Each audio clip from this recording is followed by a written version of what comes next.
안녕하세요. 김호준입니다. 지난 월요일 우리 외교부와 중국 외교부는 교류 협력을 정상 궤도로 회복한다는 동시 성명을 냈습니다. 중국과의 사드 갈등이 봉합 국면에 들어섰습니다. 야당에서는 굴욕 외교라고 비판을 합니다. 한마디로 중국의 경제보복으로 우리 기업이 입은 경제적 손실에 대한 보상, 사과를 받아냈어야 한다는 겁니다. 그런데 사드 배치로 인한 중국의 보복은 없다고 강조하고 또 강조했던 게 박근혜 정부 아니었습니까? 작년 사드 논란이 시작될 당시부터 박근혜 정부와 새누리당은 중국 경제보복을 인정하지 않았죠. 명백한 보복 조치가 이루어지고 있는데도 아니라고 우겼습니다. 탄핵 기간 동안의 경제관계 장관회의에서조차 사드로 인한 중국의 경제보복 조치를 부인했죠. 경제보복에 대한 아무런 대응 시나리오도 없이 갑자기 사드 배치 선언부터 해서 기업들로 하여금 막대한 피해를 입게 해놓고 아무것도 인정하지 않았던 정치 세력이 이제 와서 그 피해 보상을 받아내지 못했다고 굴욕 외교라뇨. 자기들이 잘못해 만들어낸 피해의 책임을 왜 그걸 어렵게 해결해가고 있는 사람들에게 묻나요? 그리고 보수가 그렇게 중요하게 생각하는 미국 국무부가 이 공동성명에 대해 환영 성명을 낸 건 또 어떨 겁니까? 시비를 걸어도 좀 말이 되는 걸로 봅시다. 김호준 생각이었습니다.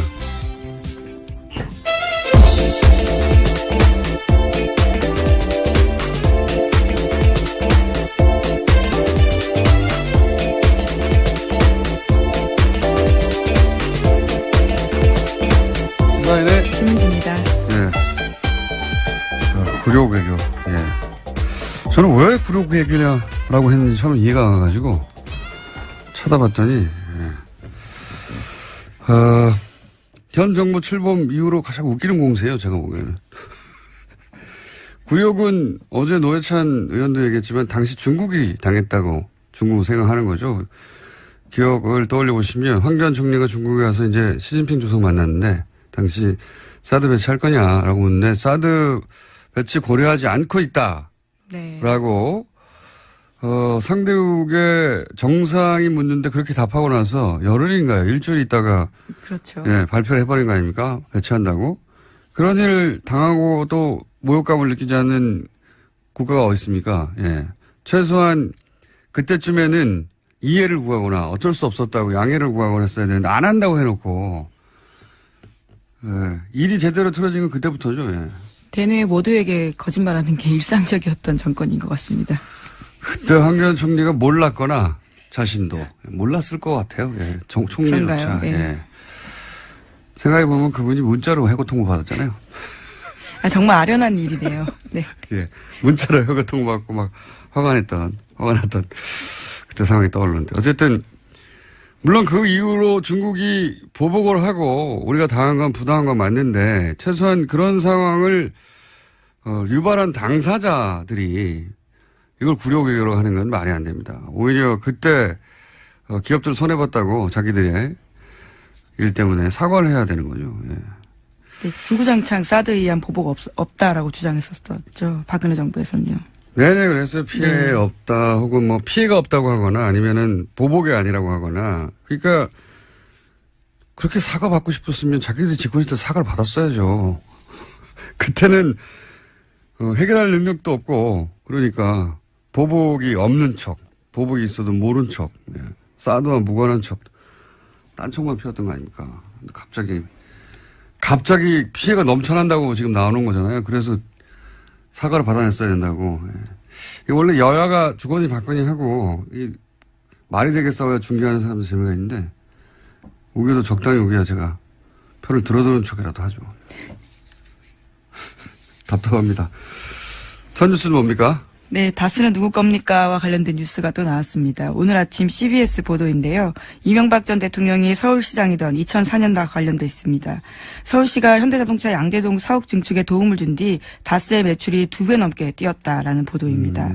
이명박 시절 재임 시절에요. 서울시가 현대차 사옥 증축의 걸림돌을 제거하는 데 역할을 했다는 사실이 공문을 통해서 새롭게 드러났다라는 겁니다. 그러니까 이게 이제 오래된 얘기는 김재록 게이트라고 있었어요. 예. 서울시장 시절에 그때 사실 검찰 수사가 이루어졌었고 한나라당, 당신은 한나라당이었죠. 한나라당 내에서 진상조사에 나와가지고 이거 뭐 명백하다. 인허가 로비가 있었다. 이런 얘기가 있었고요. 근데 이제 더구나 그때 이 수사받던 서울시 공무원도 자살했어요.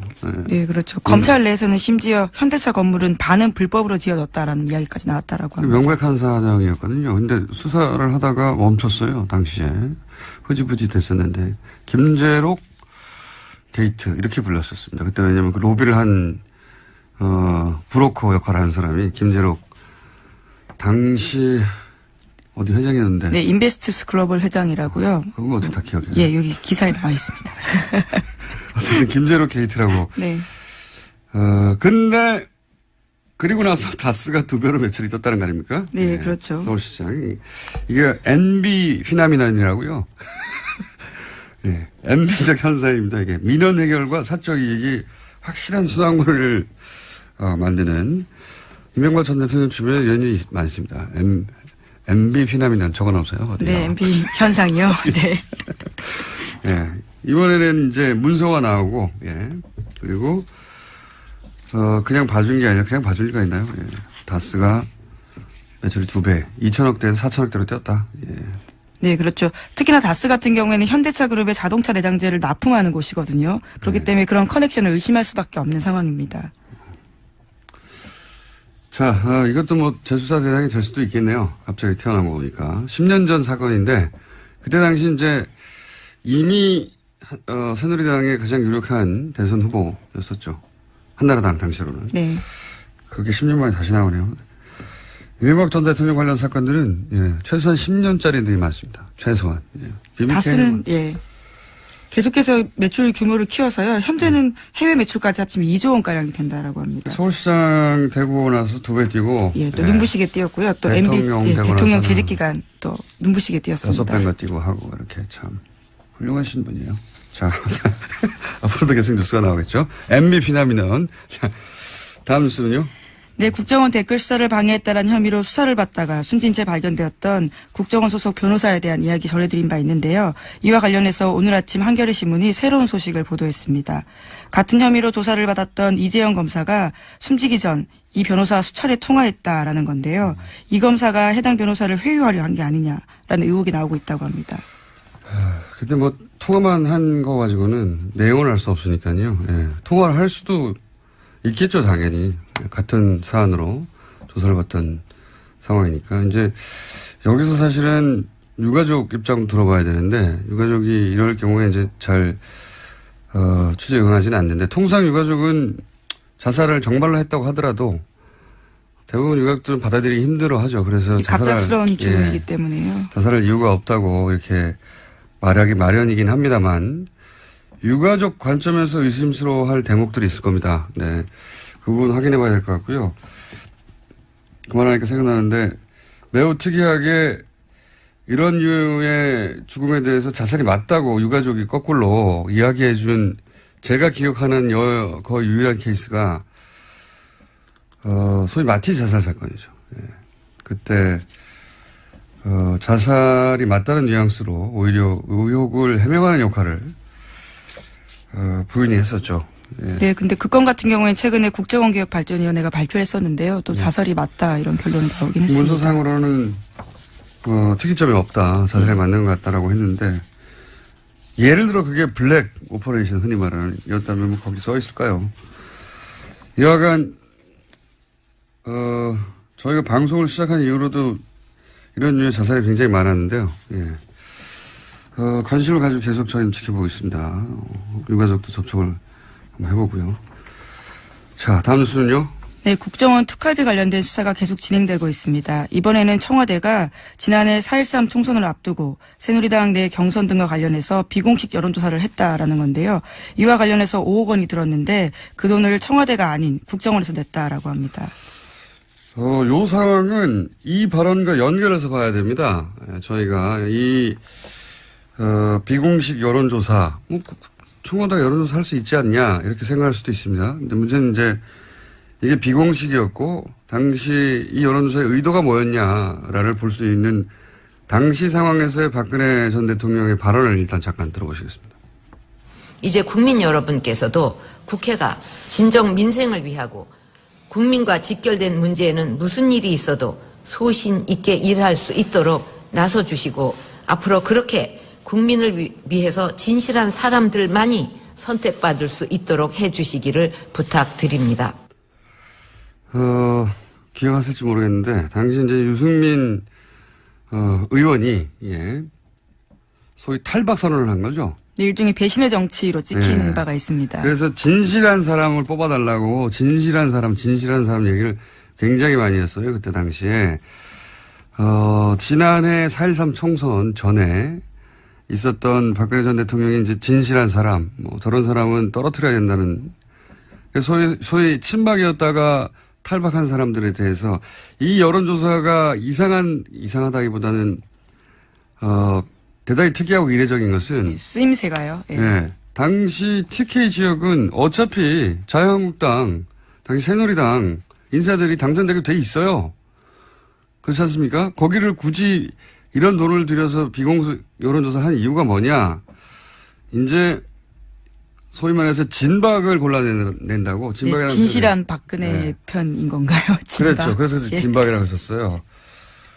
친박을 넘어서 진박을 골라내는 선별 작업을 한다고 했었고, 그래서 이거는 단순히 여론조사가 아니라 박근혜 전 대통령이 찍어서 원하는 사람이 되게 하도록 만드는 그런 구도가 어떤 사람을 통해 가능해지겠는가 하는 거를 골라내는 명백한 선거 개입이죠.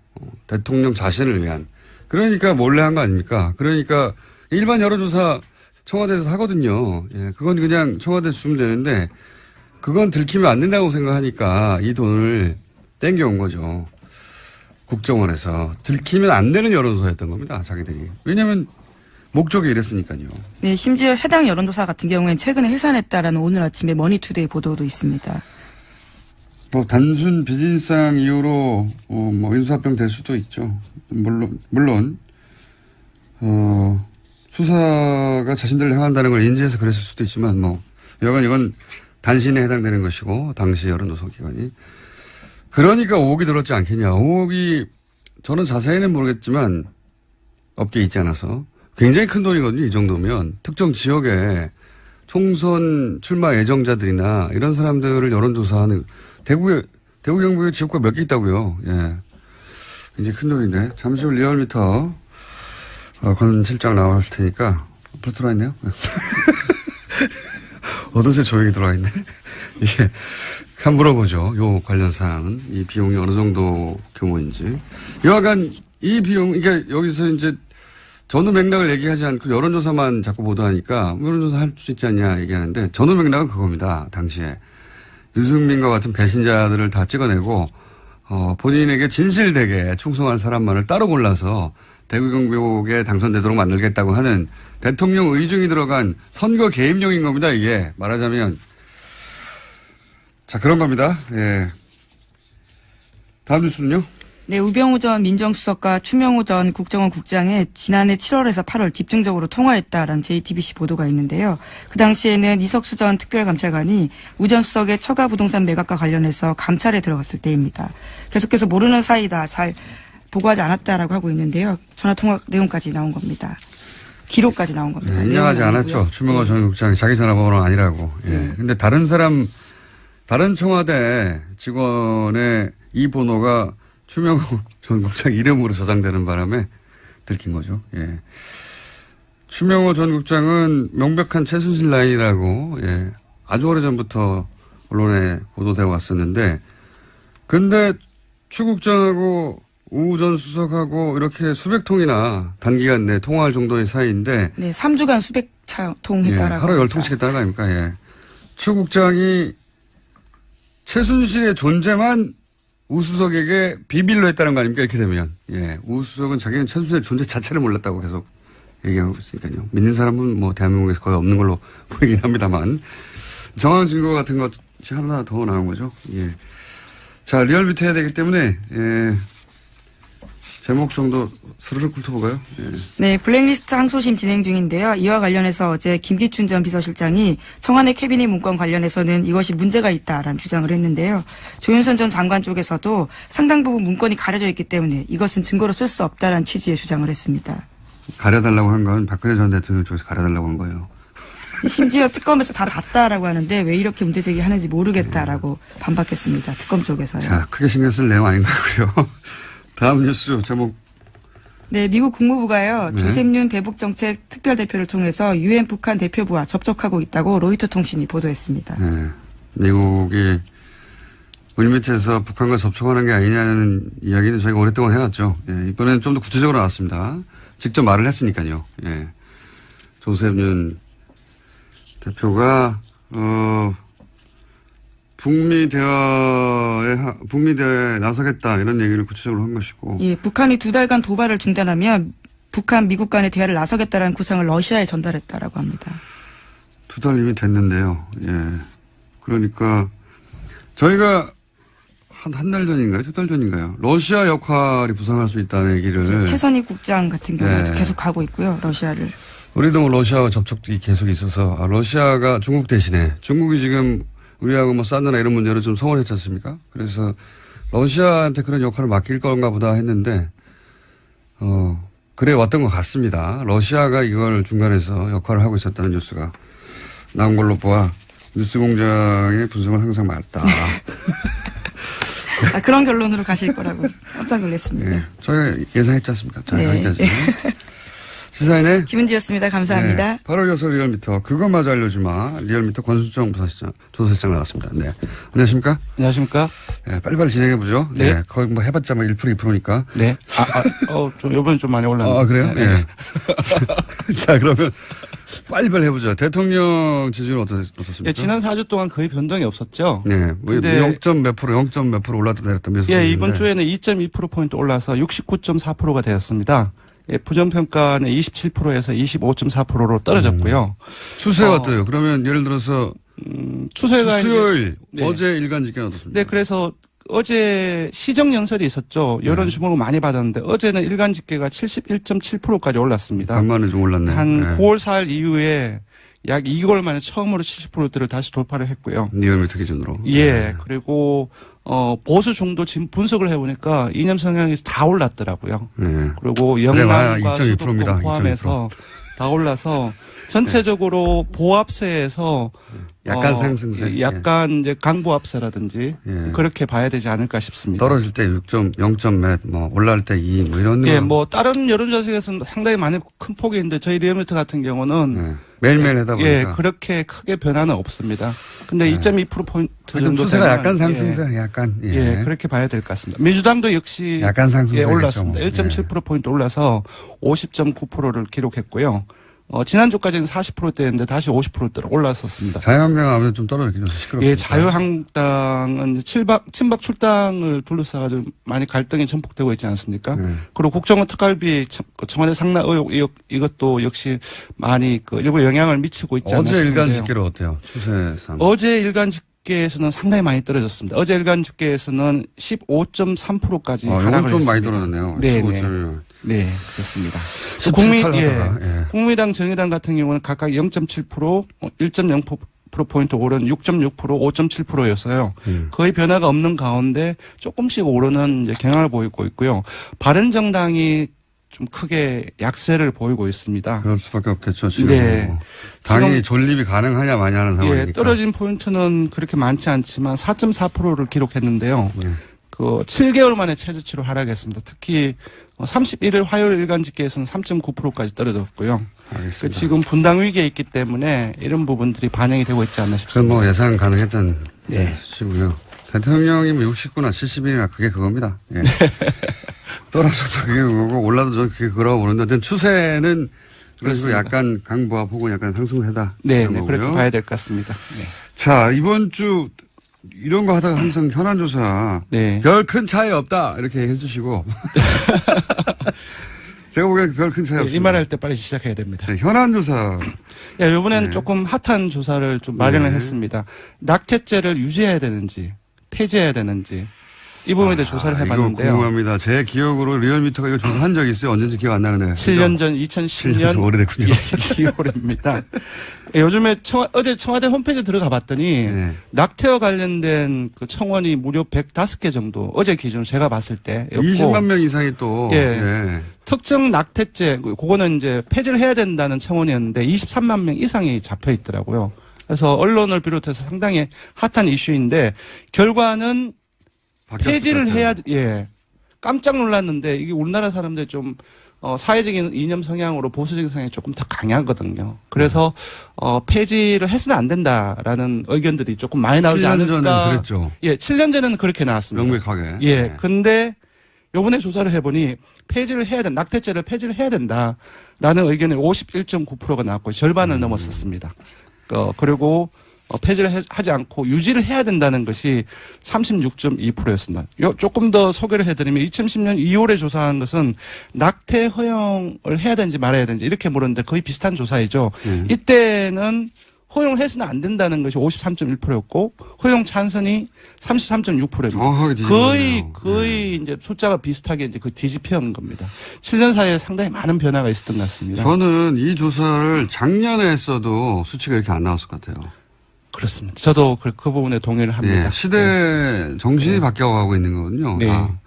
그게 이제 실제 시대 정신이라는 게 정권을 바꾸는 건지 정권이 네. 바뀐 것이 시대 정신에 영향을 주는 건지 뭐 서로 영향을 주고 받겠지만 네. 그런 영향이 크다고 봅니다. 저는. 예. 맞습니다. 국정농단 사태를 지나는 과정 속에서 공정과 정의 그리고 이제 사회적 약자들에 대한 어떤 배려 그러한 어떤 가치가 강화되고 있기 때문에 분명히 그 이전에 작년 국정농단 이전에 조사를 했을 때는 이렇게 나오지 않지 않았을까 그렇게 예상을 해봅니다. 저도 그렇게 생각이 들고요. 그래서 이번 여론조사 결과가 궁금했었는데 네. 그리고 또 하나 관심이 있는 포인트가 있습니다. 뭐가 있습니까? 여성과 남성이 많이 달라요. 아, 그건 그렇겠죠. 예. 네. 그건 그렇겠죠, 당연히. 예, 여성 10명 중에 6명은 폐지를 해야 된다. 예. 이건 저는 여성의 견해가 훨씬 중요하다고 봅니다. 그렇죠. 남자가 뭘 합니까? 당사자 남자는 그냥 머리로 생각하는 거거든요. 네. 윤리나 규범의 관점에서 바라보는 네. 것이고 혹은 정교의 관점에서. 예, 남성은 44대 43 거의 같습니다. 그냥 팽팽하네요. 예. 근데 더 놀라운 것은 보수층을 포함해서 중도 진보 모든 이념 성향에서 폐지를 해야 된다는 의견은 더 많이 나왔습니다. 시대 정신이 바뀐 거죠. 예, 지역도 부산, 울산, 경남 제외하고 연령도 60대 이상을 제외하고 모든 연령층에서 폐지를 해야 된다라는 의견이 많이 나왔습니다. 불경 60대 이상. 네. 예. 자유한국당 지지층을 제외하고는 사실상. 근데 자유한국당 이건 정당이 그렇게 중요하지 않아서 뺐는데요. 네. 자유한국당 지지층에서도 폐지를 해야 그렇군요. 된다는 의견이 더 많이 나왔어요. 그렇군요. 시대가 확실히 바뀌었군요. 네. 예. 요게 사실 뭐 낙태와 관련한 이슈는 미국 민주당과 공화당의 그렇습니다. 수십 년 된 그렇습니다. 예. 예. 어떤 정당을 지지할 것인가의 바로미터 같은 네. 이슈거든요. 종교라든지 사형제도라든지 이런 예, 항상 나오죠. 이슈 항상. 같은 경우는 사실상 첨예하게 갈리기 마련인데 예 그렇습니다. 뭐랄까요? 이런 여론조사를 보다 보면 최근에 이제 미국의 상황을 보다 보면 미국을 참 부러워했었어요 예전에. 예, 미국이 여러 가지 사회 제도나 정치 시스템이나 아니면 이런 이슈를 다루는 어떤 정도 눈높이가 네. 참 앞서간다 이렇게 생각했는데 우리나라도 많이 바뀌고 있죠. 이 조사 결과를 보면 뭐랄까요? 미국이 참 후져져 보여요. 대통령도 그렇고 점점. 그럼 우리나라가 더 나아져 보이나요? 야, 부럽지 않다. 예. 뭐 딱 낙태 이슈 하나를 가지고 말하는 게 아니라 전반적인 상황들이 네 그렇습니다. 예. 그렇습니다. 자, 한 가지만 더 여쭤보고 요거 조사 개요 말씀해 주세요. 5억 있잖아요. 네. 이 비용이 엄청 큰 거죠. 근데 이제 제가 듣기로는 그 작년 4.13 총선 이전에 예. 당내 경선과 관련해서 조사를 예. 했다고 들었고 그러니까요. TK 지역이라고 되게 들었어요. 근데 네. TK 지역의 선거구가 총합이 한 21개 정도밖에 안 됩니다. 예. 근데 그걸 다 하지는 않았을 거예요. 다 했다 하더라도 5억이 너무 많잖아요. 예, 제가 볼 때는 친박 중심으로 했다고 한다면 10개 내외가 아닐까 싶은데 보통 여론조사는 전화면접 조사가 가장 비싼데 1000명 조사를 할 경우에는 전화면접 조사라 해도 한 건에 1,500만 원 정도 내외입니다. 시장 가격이. 예, 시장 가격이. 그러면 도대체 5억이면 1,500만 원이면 어떻게 되는 그러면 한 30개 정도를 할 수 있는 거죠. 그 비용을 다 준다 할지라도. 네. 근데 30개가 안 되는데, 예, 이 조사 경우에. 같은 경우는 전화 면접으로 과연 했을까? 자동응답을 많이 했을 가능성이 높다. 그럼 더 왜냐하면은 싼데. 예, 그 A 업체가 본인이 직접 여론조사가 아니라 하는 곳이 외주. 정치 컨설턴 아. 특혜하는 회사이고 그런 경우는 외주를 주고 또 외주 비용은 되게 싸게 돌리거든요. 그런 것들을 감안했을 때 여론조사에 들어가는 비용은 더 낮지 않았을까. 다른 나머- 비용이 예. 크다. 예, 다른 비용이 훨씬 큰데 그렇다고 한다면 그 부분을 정치 컨설턴을 위한 비용인지 아니면 또 다른 비용이 있는지. 부러운 거예요, 지금. 예. 예, 많이 부럽습니다. 왜냐하면 만약에 이 정도 비용이라고 한다면 아마 리얼미터가 이걸 만약에 했다고 한다면은 빌딩을 샀을 것이다. 부자가 되지 않았을까. 조사기관은요? 예, 조사 개요는 이번 주중 조사는 TBS 의뢰로 전국 19세 이상 성인을 대상으로 월요일부터 수요일까지 무선 80%, 유선 20%, 전화 면접 자동 응답 혼용으로 실시했고 최종 응답자는 1,522명이었습니다. 표본 오차는 95% 신뢰 수준 플러스 마이너스 2.5%포인트, 응답률은 5.2%, 정당 간 통합 죄송합니다. 낙태죄 유지 폐지 조사는 TBS 뉴스공장 의뢰로 어제 하루 동안 주중조사 동일한 조사 방법으로 실시했고 최종 응답자는 516명, 표본차는 플러스 마이너스 4.3%포인트였습니다. 리얼미터 권순정 조사분석 실장이었습니다. 감사합니다. 고맙습니다.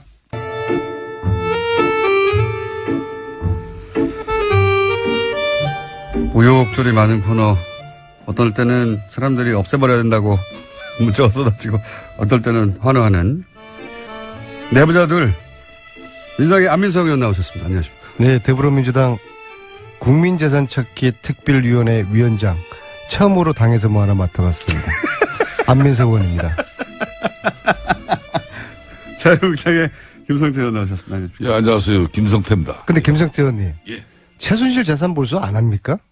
아이, 최순실 재산 몰수를 위해서 특별법 발의도 지금 안민석 의원과 많은 동료인들이 참여한 가운데 하셨잖아요. 그리고 자한당 중에서 유일하게 김성태 의원 한 분이 특별법 서명도 하셨는데요. 예. 자한당은 여기 대해가지고 어떤 입장이에요, 지금? 아이, 그 법이 이제 구체적으로. 이거 통과시키기 싫으니까 괜히 뭐 합당한다, 탈당한다 하면서 우당탕탕 하면서 국민들 시선을 딴 데로 아이, 끄는 거 아니에요? 국회에서. 최순실이가 얼마나 지금 고마워요. 법을 특히 공장장.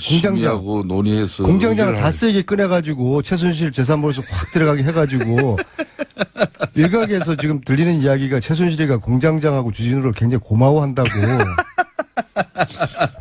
안민석 의원 그렇게 하는 겁니다. 그렇게. 그러니까 특별법은 아무래도 입법기관인 우리 각 의원들을 정파나 정당 다 달리하고 또 정치적 이해관계 다르겠지만은 그 법을 대표 발의한 안민석 의원께서 끊임없이 우리 의원들을 만나고 최순실 재산 몰수에 대한 이 당위성이나 또 정당성에 대해서 폭넓게. 동의하시죠? 저는 그 부분. 몰수해야 되죠. 근데 지금 정기국회가 한 달밖에 안 남았거든요. 네. 특별법 제정 제가 볼 때는 가능성이 굉장히 낮아요. 그러니까 안민석 의원께서 그 가능성. 최순실 재산 몰수 지금 한 분도 못하게 생겼어요. 보통 일이 아닙니다, 이거. 그 가능성에 대해서 지금 말씀을 하시는데. 국민 여러분, 국회는 지금 최순실 재산 몰수 저도 이야기 전혀 좀 지금 생각이 없습니다. 저도 이야기 좀 김성태 의원님 서명만 했지 네. 속으로는 전혀 생각이 없다고 저는 봅니다. 안민석 해명해 의원께서 보십시오. 그 법을 국회에서 처리하기 위한 처절한 진정성이 국회 내에서 이렇게 의원회관 방에 299개를 돌아다니면서 이 법 꼭 처리되어야 된다는 그런 뭐 입장을 그렇게 슬퍼하고 뭐 설득하기보다는 맨날 아니 최순실 재산 몰수 못하는 게 안민석 탓입니까? 안민석의 뭐 끝나지 않은 노력뿐입니까? 전쟁 책이나 팔려고 전국에 유람하고 심지어 미국까지 그럼 북콘서트 열고. 아니, 책을 우리는 팔아야지 그렇게 하면서 독일 가가지고 그 재산 통과를 이야기하는 게 이게 맞습니까? 예? 그러고는 여기 김어준 공장장 앞에서는 말이에요. 국민들 앞에 호소하고. 그래서 좀 안 맞아요. 제가 최순실 앞뒤가. 재산 몰수해야 된다는 이 말씀 드리기 위해 가지고 지금 북토크를 50회 하겠다고 약속을 이 자리에서 했지 않습니까? 네, 몇 회 하셨어요, 이때? 오늘 경기도 화성에서 하는데요. 오늘이 40번째입니다. 진짜 아우, 몇번 남았습니까? 힘들어요. 예, 그만 아주 자기 할 힘들고요. 때는 다 하면서 이 최순실 특별법 처리 안 된다고 동료원들한테 또 원망하고 그러면 안 되는 알겠습니다. 거예요. 그럼 제 노력이 부족한 것으로 받아들이고 제가 더 열심히 노력하는데 예. 근데 제가 전체적으로 보니까 저희 더불어민주당 저희 쪽에서도 좀 미온적이고요. 예. 그다음에 자유한국당하고 바른정당은 적극 반대고 국민당은 말로는 당론으로 채택을 지난 연말에 했다고 하는데 실질적으로 하는 건 아무것도 없어요. 근데 제가 이제 국민당이 여기 돼가지고 특별법 서명을 한 20명밖에 안 했다고 해서 뭐 그런 좀 반대 뉘앙스로 이야기, 저는 그런 건 아닌데 특별법의 서명을 절반밖에 안 했던 이야기를 한 건데 국민당 측에서 오해를 했어요. 왜 안민석이가 국민당이 반대한다고 했느냐. 우리는 당론 발의까지 지난 연말에 했는데 저는 사실 그 몰랐는데요. 그 점은 제가 미처 확인하지 못한 점은 제가 소홀히 챙기지 못한 것은 유감스럽게 생각하는데 근데 사실 당론 발의하고 난 다음에 지난 1년 동안에 한 일이 아무것도 없는 이 점을 제가 좀 아쉽게 생각드리고요. 지금 저 이야기는요.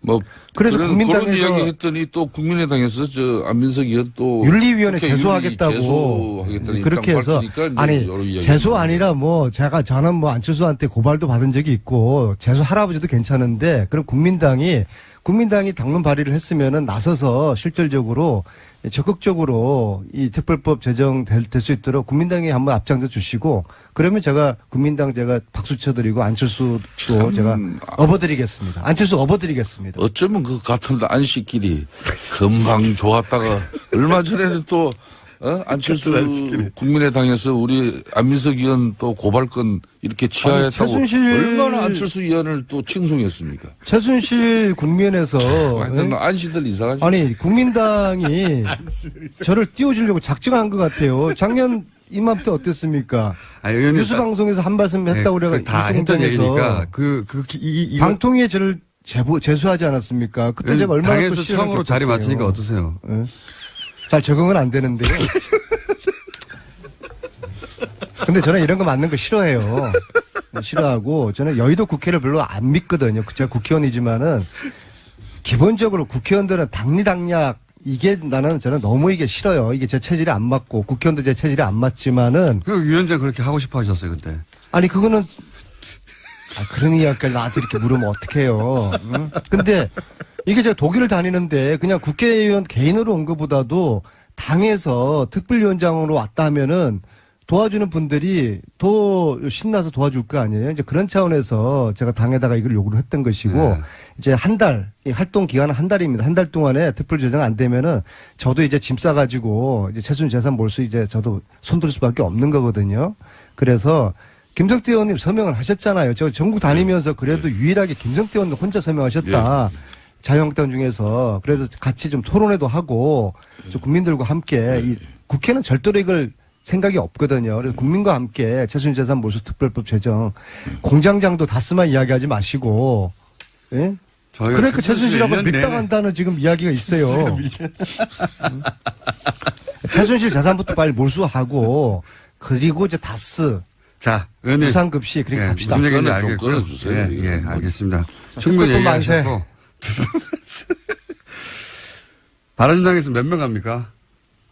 자유한국당으로. 뭐 제가 단정적으로 그분들 이렇게 몇 번 오시는 게 중요한 문제는 아니라고 봅니다. 하지만 그렇지만 숫자를 말씀해 주십시오. 뭐 구체적인 숫자까지 열거는 되지 못합니다만은 그래도 상당수 의원들이 7명입니까? 이미 결심을 거의 한 것 같습니다. 그게 7명 이상이죠? 네, 저는 그렇게 봅니다. 숫자를 말씀 안 하신다고. 최대 몇 명입니까, 일단은? 10명 정도 보십니까? 네, 10명, 아, 말씀. 10명, 11명. 항상 세상에는 박지류가 존재하거든요. 지금 이 상황에서도 확실하게 탈당 의사를 가지고 있는 분들이 7명이고 그다음에 자강 의사를 가지고 있는 분들도 한 그 정도 숫자가 되잖아요. 그럼 나머지 한 5분이 있잖아요. 네. 박지. 그분들 중에서 이제 저 자유한국당으로 돌아가는 분들에 대해서는 박지라고 안 부르시네요.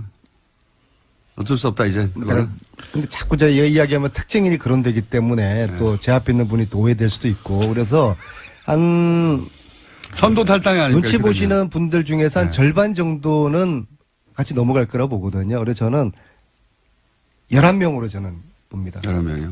다음 주까지 11명. 10월 13일 전당대 전까지 11명. 뭐 1차 뭐 그 정도까지는 뭐 좀 어렵겠습니다만은 1차는 그 정도는 안 된다. 그렇지만은 이제 뭐 여러 가지 변수들이 계속 발생하고 있지 않습니까? 또 남경필 정병국 의원이 중심이 돼 가지고 예. 보수 대통합적인 차원에서 통합전대하자고. 전당대회를 하자. 현실적으로는 불가능할 것 같아요. 뭐 통합전대가 되기 위해서는 우선 바른정당에서부터 11일, 13일 정해져 있는 그 전당대회부터 그게 이제 취소되어져야 되는 것이고. 그렇죠. 구체적인 통합을 위한 실무적인 통추위 이런 기구의 의원들이 참석하는 그런 당론이 정해져야 할 것이고. 뭐 이런 뭐 논의를 위해서 어제 긴급 어총을 바른정당이 늦게까지 했습니다마는 결론 안 났고. 중요한 바른정당의 대주주주의 한 사람인 유승민 의원이 통합전당대회는 뭐 불필요하다는 입장으로 사실상 통합전대는 어렵다고 봐야죠. 이건 어떻습니까?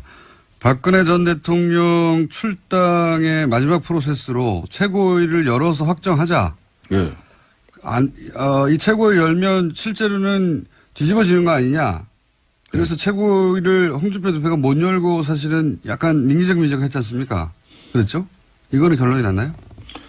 뭐 홍준표 대표가 그랬다는 그런 입장보다는 이제 우리 원내 체제가 정우택 원내 체제가 지금 문재인 정권의 이제 일방적인 이제 공영방송 이런 잘 살리기 탄압 행위에 맞서는 투쟁을 지금 하고 있습니다. 그래서 예.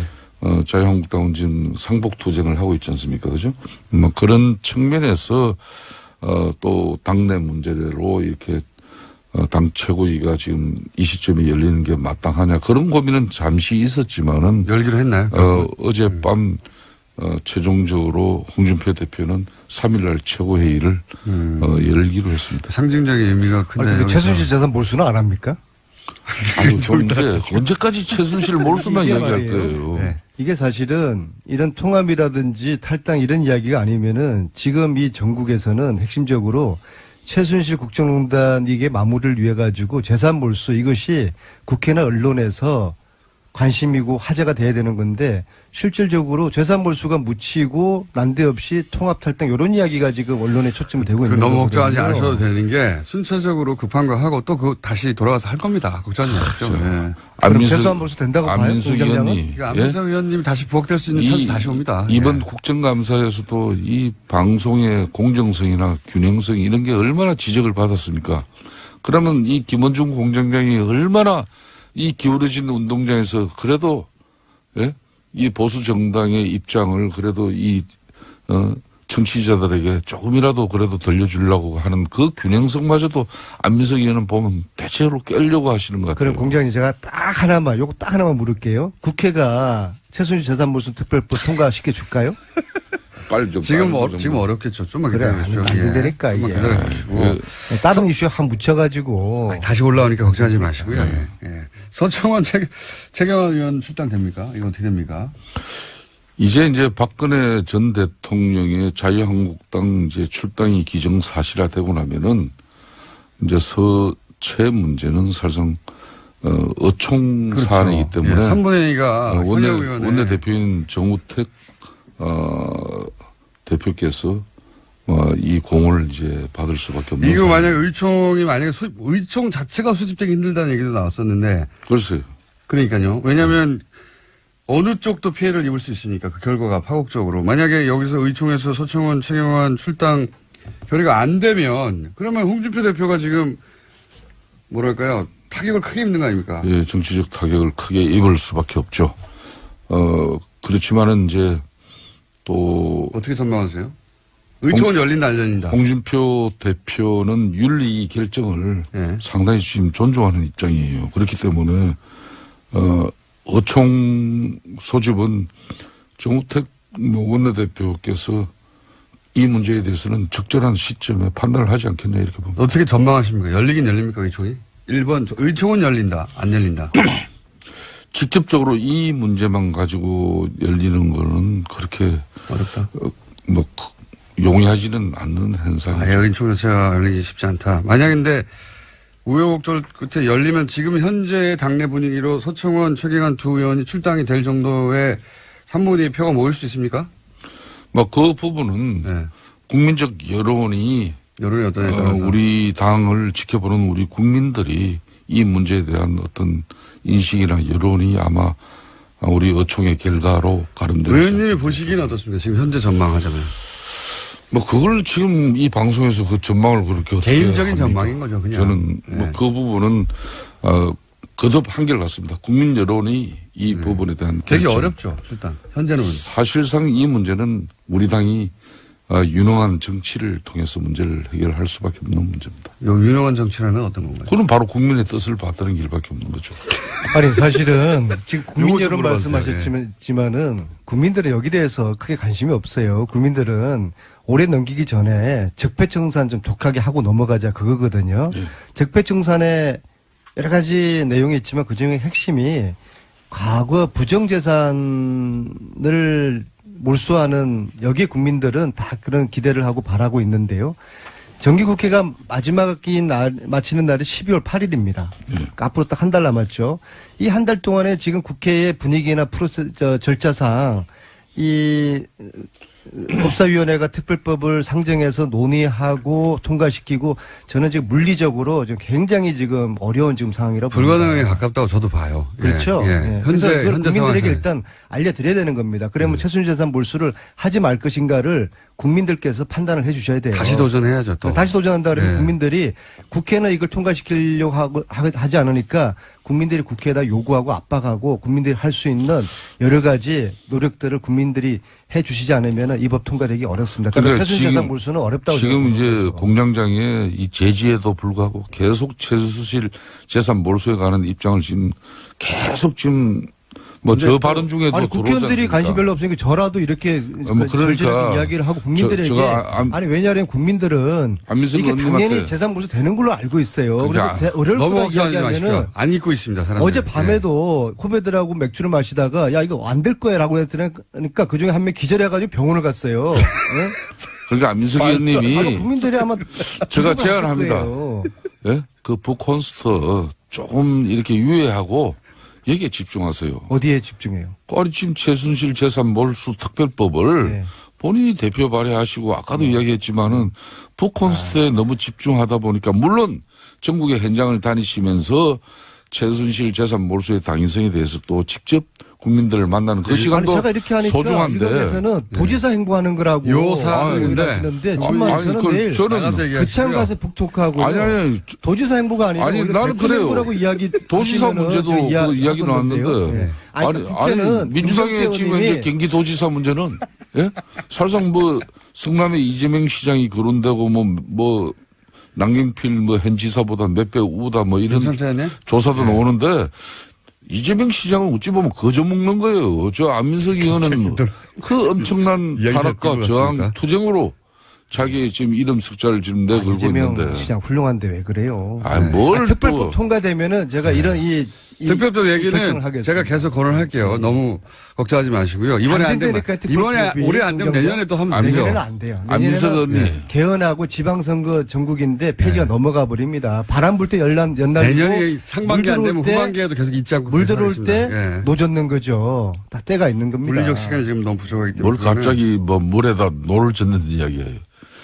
지금 중요한 것은 중요한 건 중요한 것은 통합입니까? 예, 서청원 통합입니까? 최경환 탈당 적폐- 됩니까? 적폐 청산이라는 역사적으로 아무런 미명하에 의미가 없어요. 예? 이혼했던 부부가 다시 합쳐 본들 그게 무슨 의미가 있어요. 완전 그냥 1년 전에 제가 그랬잖아요. 위장이혼이라고. 근데 위장이혼인데 이걸 다시 어떻게 하다 보니까 위장으로 이혼했는데 이게 다시 이게 합치려고 하니까 이상하게 이게 여러 가지 어려워지는 상황에 봉착한 거예요. 근데 국민들 다 알아요. 예? 과거에 대한 반성 없이 국정농단 부역했던 거에 대한 반성 없이 뭐 합당 아니라 합당 할아버지를 하더라도 국민들 지지받기 어려울 겁니다. 안민석 의원님, 고만하세요. 예? 참, 그 최순실의 국정농단 그 분노는 국민들 여전합니다. 그 분노를 계속 살려나가야만이 이 정권의 국민적 여론과 지지를 등에 업고 국정 운영을 더 원활하게 할 수 있는 분명히 그런 큰 장점은 있습니다만은 언제까지 이렇게 적폐청산이라는 미명하에 과거를 가지고 이렇게 앞으로 미래를 위한 국민 대통합을 그런 그 통합의 시대를 갖다 주창해야 될 어제 죄를 벌하지 않는 것, 내일의 더 큰 범죄에 대한 용기를 주는 어리석은 짓이다. 처럼 이런 참모들이 주변에 많으니까 알베르 까미. 대통령께서 더 큰 안민석, 이렇게 김성태 의원님. 네? 대한민국의 통합을 해나가지 못하는 그런 아쉬움이 있다.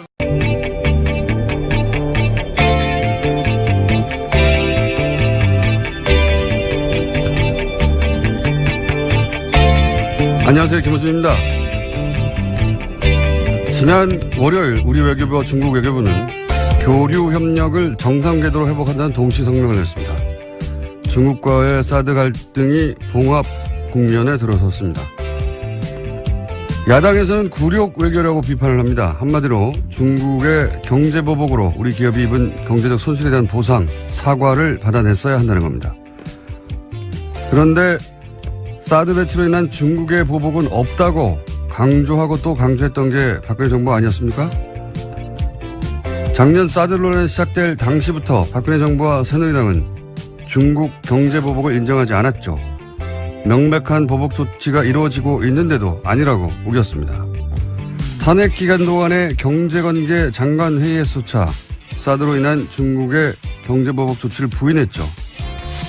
경제 보복에 대한 아무런 대응 시나리오도 없이 갑자기 사드 배치 선언부터 해서 기업들로 하여금 막대한 피해를 입게 해놓고 아무것도 인정하지 않았던 정치 세력이 이제 와서 그 피해 보상을 받아내지 못했다고 굴욕 외교라뇨. 자기들이 잘못해 만들어낸 피해 책임을 왜 그걸 어렵게 해결해가고 있는 사람들에게 묻나요? 그리고 보수가 그렇게 중요하게 생각하는 미국 국무부가 이 공동성명에 대해 환영 성명을 낸 건 또 어떨 겁니까? 시비를 걸어도 좀 말이 되는 걸로 봅시다. 김어준 생각이었습니다.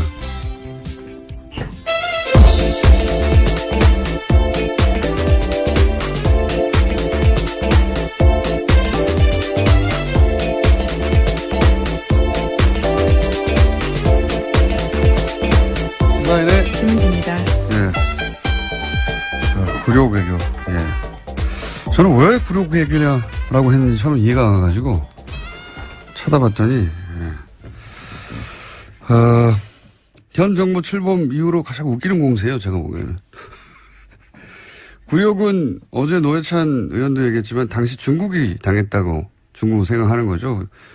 기억을 떠올려 보시면 황교안 총리가 중국에 가서 이제 시진핑 주석 만났는데 당시 사드 배치할 거냐라고 묻는데 사드 배치 고려하지 않고 있다라고 네. 상대국의 정상이 묻는데 그렇게 답하고 나서 열흘인가요? 일주일 있다가 그렇죠. 예, 발표를 해버린 거 아닙니까? 배치한다고. 그런 일을 당하고 또 모욕감을 느끼지 않는 국가가 어디 있습니까? 예. 최소한 그때쯤에는 이해를 구하거나 어쩔 수 없었다고 양해를 구하거나 했어야 되는데 안 한다고 해놓고 예. 일이 제대로 틀어진 건 그때부터죠. 예. 대뇌 모두에게 거짓말하는 게 일상적이었던 정권인 것 같습니다. 그때 황교안 총리가 몰랐거나 자신도 몰랐을 것 같아요. 예. 총리조차. 그런가요? 예. 예. 생각해보면 그분이 문자로 해고 통보 받았잖아요. 아, 정말 아련한 일이네요. 네. 예.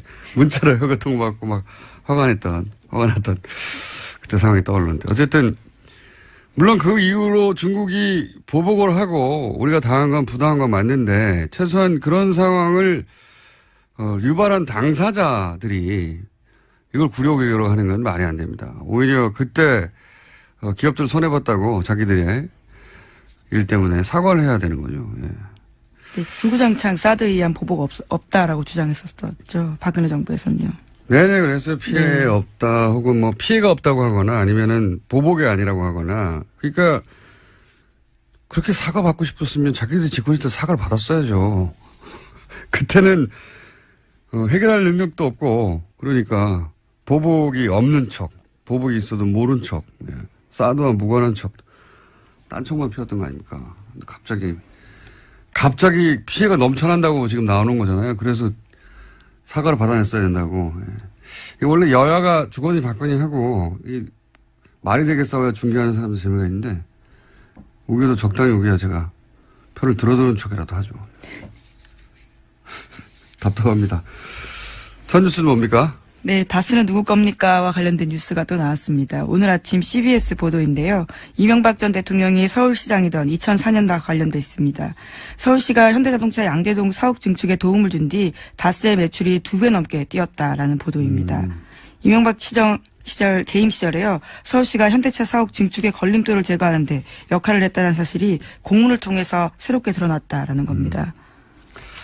그러니까 이게 이제 오래된 얘기네요. 김재록 게이트라고 있었어요. 예. 서울시장 시절에 그때 사실 검찰 수사가 이루어졌었고 당시는 한나라당이었죠. 한나라당 내에서 진상조사에 나와가지고 이거 뭐 명백하다. 인허가 로비가 있었다. 이런 얘기가 있었고요. 근데 이제 더구나 그때 이 수사받던 서울시 공무원도 자살했어요.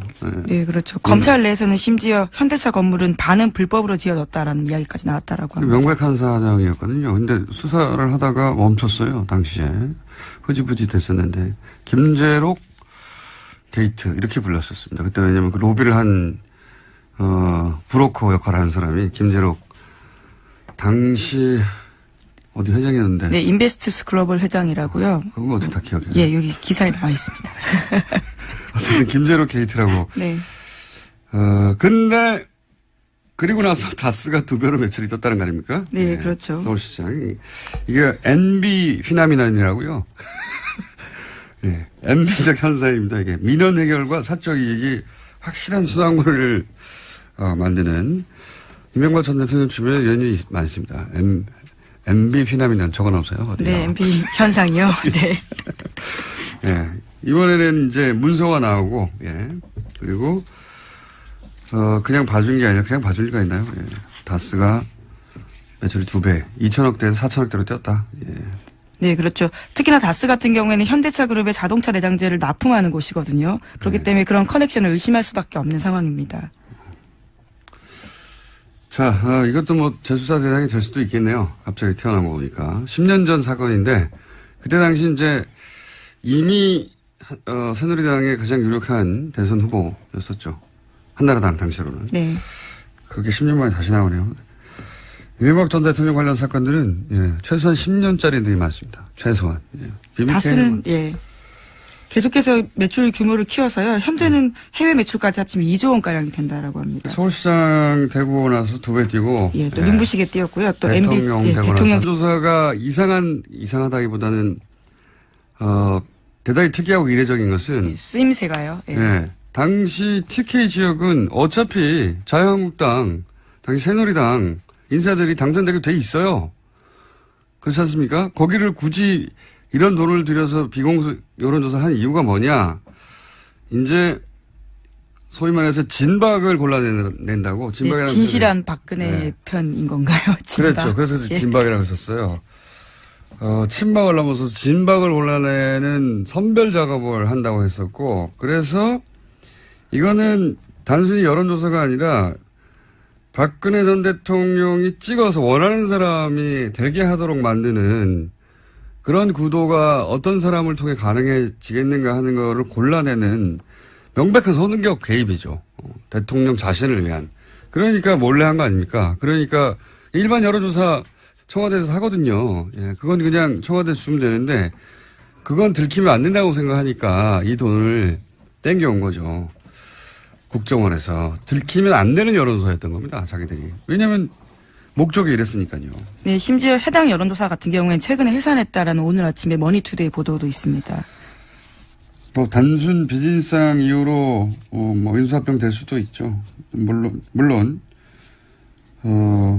수사가 자신들을 향한다는 걸 인지해서 그랬을 수도 있지만 뭐 여간 이건 단신에 해당되는 것이고 당시 여론조사 기관이 그러니까 의혹이 들었지 않겠냐. 의혹이 저는 자세히는 모르겠지만 업계에 있지 않아서 굉장히 큰 돈이거든요. 이 정도면. 특정 지역에 총선 출마 예정자들이나 이런 사람들을 여론조사하는 대구 경북에 지역구가 몇 개 있다고요. 예. 굉장히 큰 돈인데. 잠시 후 리얼미터 권 실장 나올 테니까 벌써 들어와 있네요. 어느새 조용히 들어와 있네. 예. 한번 물어보죠. 요 관련 사항은. 이 비용이 어느 정도 규모인지. 여하간 이 비용, 그러니까 여기서 이제 전후 맥락을 얘기하지 않고 여론조사만 자꾸 보도하니까 여론조사 할 수 있지 않냐 얘기하는데 전후 맥락은 그겁니다. 당시에. 유승민과 같은 배신자들을 다 찍어내고 본인에게 진실되게 충성한 사람만을 따로 골라서 대구 경북에 당선되도록 만들겠다고 하는 대통령 의중이 들어간 선거 개입용인 겁니다. 이게 말하자면. 자, 그런 겁니다. 예. 다음 뉴스는요? 네, 우병우 전 민정수석과 추명호 전 국정원 국장이 지난해 7월에서 8월 집중적으로 통화했다라는 JTBC 보도가 있는데요. 그 당시에는 이석수 전 특별감찰관이 우 전 수석의 처가 부동산 매각과 관련해서 감찰에 들어갔을 때입니다. 계속해서 모르는 사이다, 잘 보고하지 않았다라고 하고 있는데요. 전화통화 내용까지 나온 겁니다. 기록까지 나온 겁니다. 네, 인정하지 않았죠. 추명호 전 국장이 자기 전화번호는 아니라고. 예. 근데 다른 청와대 직원의 이 번호가 추명호 전 국장 이름으로 저장되는 바람에 들킨 거죠. 예. 추명호 전 국장은 명백한 최순실 라인이라고, 예. 아주 오래전부터 언론에 보도되어 왔었는데, 근데 추 국장하고 우 전 수석하고 이렇게 수백 통이나 단기간 내에 통화할 정도의 사이인데, 네, 3주간 수백 통 했다라고. 예, 하루 10통씩 했다는 거 아닙니까? 예. 추 국장이 최순실의 존재만 우 수석에게 비밀로 했다는 거 아닙니까? 이렇게 되면. 예. 우 수석은 자기는 최순실의 존재 자체를 몰랐다고 계속 얘기하고 있으니까요. 믿는 사람은 뭐 대한민국에서 거의 없는 걸로 보이긴 합니다만. 정황 증거 같은 것이 하나 더 나온 거죠. 예. 자, 리얼미터 해야 되기 때문에, 예. 제목 정도 스르륵 훑어볼까요? 예. 네, 블랙리스트 항소심 진행 중인데요. 이와 관련해서 어제 김기춘 전 비서실장이 청와대 캐비닛 문건 관련해서는 이것이 문제가 있다라는 주장을 했는데요. 조윤선 전 장관 쪽에서도 상당 부분 문건이 가려져 있기 때문에 이것은 증거로 쓸 수 없다라는 취지의 주장을 했습니다. 가려달라고 한 건 박근혜 전 대통령 쪽에서 가려달라고 한 거예요. 심지어 특검에서 다 봤다라고 하는데 왜 이렇게 문제 제기하는지 모르겠다라고 반박했습니다. 특검 쪽에서요. 자, 크게 신경 쓸 내용 아닌 거고요. 다음 뉴스 제목. 네, 미국 국무부가요. 네. 조셉윤 대북정책 특별대표를 통해서 유엔 북한 대표부와 접촉하고 있다고 로이터 통신이 보도했습니다. 네. 미국이 물밑에서 북한과 접촉하는 게 아니냐는 이야기는 저희가 오랫동안 해왔죠. 예, 이번에는 좀 더 구체적으로 나왔습니다. 직접 말을 했으니까요. 예. 조셉윤 대표가 북미 대화에 나서겠다 이런 얘기를 구체적으로 한 것이고. 예, 북한이 2달간 도발을 중단하면 북한 미국 간의 대화를 나서겠다라는 구상을 러시아에 전달했다라고 합니다. 2달 이미 됐는데요. 예. 그러니까 저희가 한 달 전인가요? 2달 전인가요? 러시아 역할이 부상할 수 있다는 얘기를. 최선희 국장 같은 경우도 네. 계속 가고 있고요. 러시아를. 우리도 뭐 러시아와 접촉이 계속 있어서 러시아가 중국 대신에 중국이 지금 우리하고 뭐 사드나 이런 문제로 좀 소원했지 않습니까? 그래서 러시아한테 그런 역할을 맡길 건가 보다 했는데 그래 왔던 것 같습니다. 러시아가 이걸 중간에서 역할을 하고 있었다는 뉴스가 나온 걸로 보아 뉴스공장의 분석은 항상 맞다. 그런 결론으로 가실 거라고 깜짝 놀랐습니다. 예, 저희가 예상했지 않습니까? 자, 네. 여기까지. 시사인의 김은지였습니다. 감사합니다. 네, 8월 6일 리얼미터 그것마저 알려주마 리얼미터 권순정 조사실장 나왔습니다. 네, 안녕하십니까? 안녕하십니까? 네, 빨리빨리 진행해보죠. 네. 네, 거의 뭐 해봤자 뭐 1% 2%니까. 네. 좀 요번에 좀 많이 올랐네요. 아, 그래요? 네. 예. 자, 그러면 빨리빨리 해보죠. 대통령 지지율 어떻습니까? 예, 지난 4주 동안 거의 변동이 없었죠. 네, 뭐 근데 0점 몇 프로 올랐다 내렸다 몇 예, 이번 주에는 2.2%포인트 올라서 69.4%가 되었습니다. 예, 부정평가는 27%에서 25.4%로 떨어졌고요. 추세가 어때요? 그러면 예를 들어서 추세가 수요일 네. 어제 일간 집계는 어떻습니까? 네, 그래서 어제 시정연설이 있었죠. 여론 주목을 많이 받았는데 어제는 일간 집계가 71.7%까지 올랐습니다. 간만에 좀 올랐네. 한 네. 9월 4일 이후에 약 2개월 만에 처음으로 70%대를 다시 돌파를 했고요. 리얼미터 기준으로. 예, 네. 그리고 보수 중도 지금 분석을 해보니까 이념 성향이 다 올랐더라고요. 네. 그리고 그래, 영남과 2.2%입니다. 수도권 포함해서 다 올라서 전체적으로 보합세에서 약간 상승세. 약간 이제 강보합세라든지 예. 그렇게 봐야 되지 않을까 싶습니다. 떨어질 때 0점 몇, 뭐 올라갈 때 2, 뭐 이런. 예, 거. 뭐 다른 여론조사에서는 상당히 많이 큰 폭이 있는데 저희 리얼미터 같은 경우는 네. 매일매일 하다 보니까. 예, 그렇게 크게 변화는 없습니다. 근데 2.2% 정도 추세가 되면, 약간 상승세, 약간. 예, 그렇게 봐야 될 것 같습니다. 민주당도 역시 약간 상승세. 예, 올랐습니다. 1.7%포인트 올라서 50.9%를 기록했고요. 지난주까지는 40%대였는데 다시 50%대로 올랐었습니다. 자유한국당 아무래도 좀 떨어졌긴 좀 시끄럽죠. 예, 자유한국당은 친박 출당을 둘러싸가지고 많이 갈등이 전폭되고 있지 않습니까? 네. 그리고 국정원 특활비 재직 기간 또 눈부시게 뛰었습니다. 6배가 뛰고 하고 이렇게 참 훌륭하신 분이에요. 자, 앞으로도 계속 뉴스가 나오겠죠. MB 피난민은. 자, 다음 뉴스는요. 네, 국정원 댓글 수사를 방해했다는 혐의로 수사를 받다가 숨진 채 발견되었던 국정원 소속 변호사에 대한 이야기 전해드린 바 있는데요. 이와 관련해서 오늘 아침 한겨레 신문이 새로운 소식을 보도했습니다. 같은 혐의로 조사를 받았던 이재영 검사가 숨지기 전 이 변호사와 수차례 통화했다라는 건데요. 이 검사가 해당 변호사를 회유하려 한 게 아니냐라는 의혹이 나오고 있다고 합니다.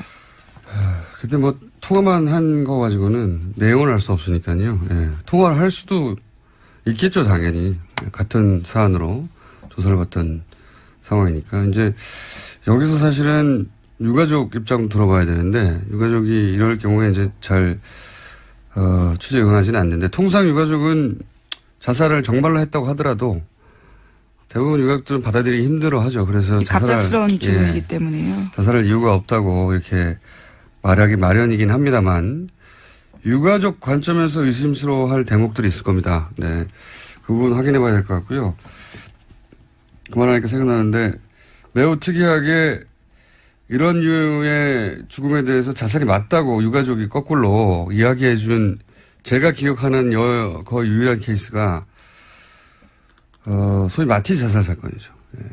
그때 자살이 맞다는 뉘앙스로 오히려 의혹을 해명하는 역할을 부인이 했었죠. 예. 네, 근데 그 건 같은 경우에는 최근에 국정원개혁발전위원회가 발표를 했었는데요. 또 자살이 맞다 이런 결론이 나오긴 했습니다. 문서상으로는 특이점이 없다. 자살에 맞는 것 같다라고 했는데 예를 들어 그게 블랙 오퍼레이션 흔히 말하는 이었다면 뭐 거기 써 있을까요? 여하간 저희가 방송을 시작한 이후로도 이런 류의 자살이 굉장히 많았는데요. 예. 관심을 가지고 계속 저희는 지켜보고 있습니다. 유가족도 접촉을 한번 해보고요. 자, 다음 뉴스는요. 네, 국정원 특활비 관련된 수사가 계속 진행되고 있습니다. 이번에는 청와대가 지난해 4.13 총선을 앞두고 새누리당 내 경선 등과 관련해서 비공식 여론조사를 했다라는 건데요. 이와 관련해서 5억 원이 들었는데 그 돈을 청와대가 아닌 국정원에서 냈다라고 합니다. 요 상황은 이 발언과 연결해서 봐야 됩니다. 저희가 이 비공식 여론조사, 청와대가 여론조사 할 수 있지 않냐 이렇게 생각할 수도 있습니다. 근데 문제는 이제 이게 비공식이었고 당시 이 여론조사의 의도가 뭐였냐를 볼 수 있는 당시 상황에서의 박근혜 전 대통령의 발언을 일단 잠깐 들어보시겠습니다. 이제 국민 여러분께서도 국회가 진정 민생을 위하고 국민과 직결된 문제에는 무슨 일이 있어도 소신 있게 일할 수 있도록 나서주시고 앞으로 그렇게 국민을 위해서 진실한 사람들만이 선택받을 수 있도록 해주시기를 부탁드립니다. 기억하실지 모르겠는데 당시 이제 유승민 의원이 소위 탈박 선언을 한 거죠. 네, 일종의 배신의 정치로 찍힌 네. 바가 있습니다. 그래서 진실한 사람을 뽑아달라고 진실한 사람 얘기를 굉장히 많이 했어요. 그때 당시에. 지난해 4.13 총선 전에 있었던 박근혜 전 대통령이 이제 진실한 사람, 저런 사람은 떨어뜨려야 된다는 소위 친박이었다가 탈박한 사람들에 대해서 이 여론